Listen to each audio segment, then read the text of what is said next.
reading comprehension is best taught through two separate strands. And when we think about teaching word recognition and what are the best texts for that, what are the best instructional routines for that, what are the best ways of teaching, it's going to be direct, explicit, systematic, focused. We're going to have decodable text where students are able to see the relevancy of the phonics that they're being taught. Like, there is the way of teaching the word recognition side of things. But then the other side, to the language comprehension side, we need to treat that entirely differently.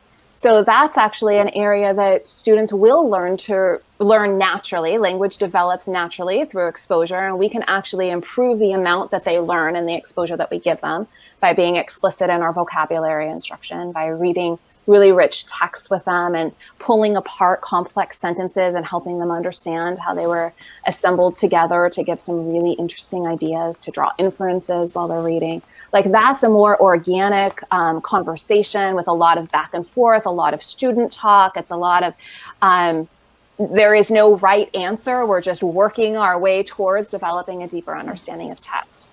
And I think that if we could be able to say that we're teaching these two strands separately, and balanced literacy did not get the word recognition side of things very well. Those predictable texts and stuff, that is not working. The part of balanced literacy that told us that we were supposed to read like leveled books aloud to our class or to do shared reading with predictable text in front of, they didn't get that right either.